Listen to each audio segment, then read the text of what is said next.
Ladies and gentlemen, welcome to this lecture on the sizing of the electric vehicle powertrain. In this lecture, we will learn how to estimate the forces on the vehicle and the power that needs to be delivered by the powertrain to control the vehicle speed. There are three learning objectives for this lecture. First, what are the forces acting on a vehicle when it is driving? Namely, the rolling resistance force, the aerodynamic drag force, and the gradient force. Secondly, how to use the traction forces to control the vehicle speed. And finally, how should the powertrain of the vehicle be sized? Let us first start by analyzing the rolling resistance force. The rolling resistance force occurs due to the friction between the tires and the driving surface. The rolling resistance force is zero at standstill of the vehicle. When the vehicle slowly starts moving, the rolling resistance force acts in the direction opposite to the direction of motion. And it can be calculated by the rolling resistance coefficient CR multiplied by the normal force between the vehicle and the road.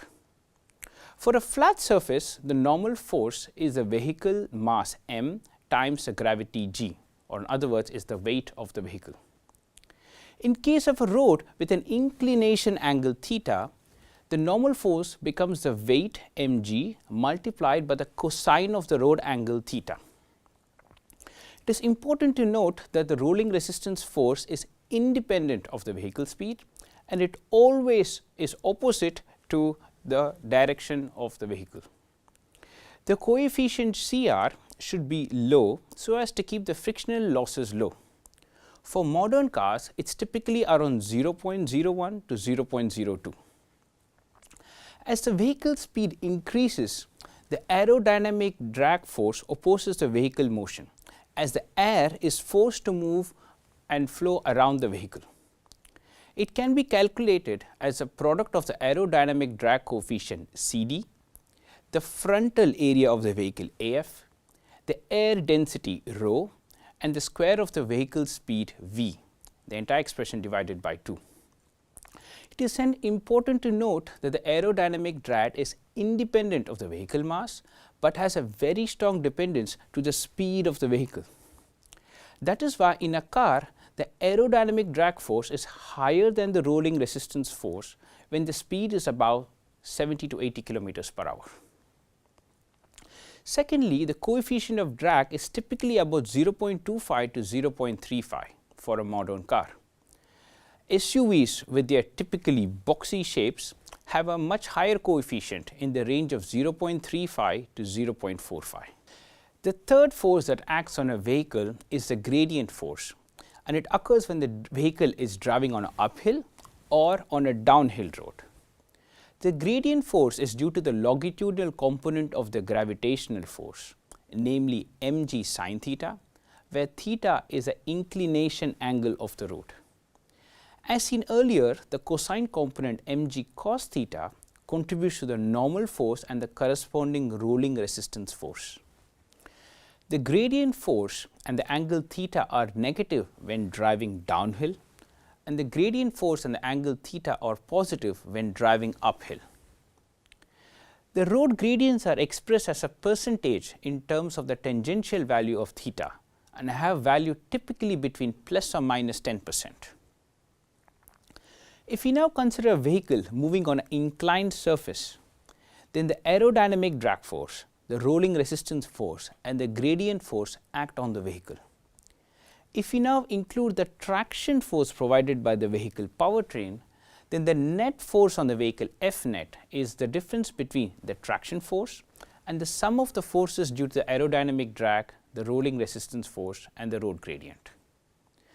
By Newton's second law, the net force on the vehicle is equal to the product of the vehicle mass and the vehicle acceleration. Therefore, we can control the vehicle acceleration and thereby the speed by controlling the traction force that the powertrain produces. The traction force is in the driving direction most of the time, but can be zero when the vehicle is coasting, or even negative when the powertrain is under regenerative braking. If we now expand the equation for the traction force, we can see the factors that influence the vehicle forces. The vehicle mass and the road angle affects the rolling resistance and the gradient force. The vehicle's speed determines the aerodynamic drag force, and the rest of the traction force decides the vehicle acceleration.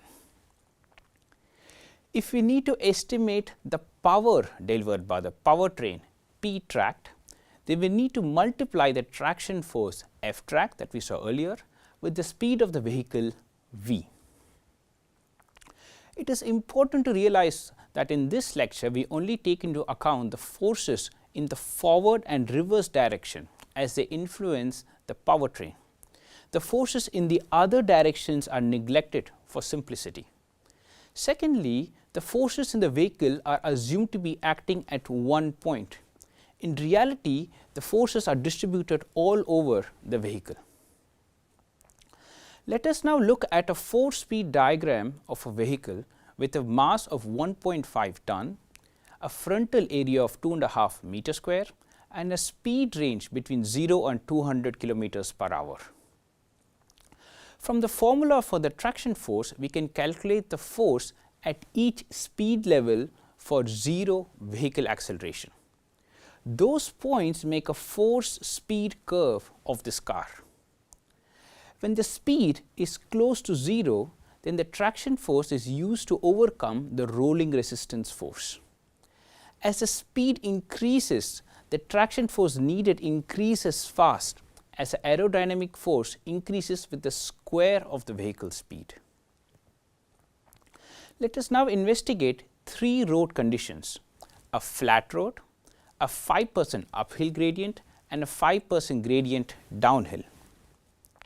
We can see in the downhill condition that the traction force needed for low speeds is negative, as the gradient force is larger than the combined rolling resistance and aerodynamic forces.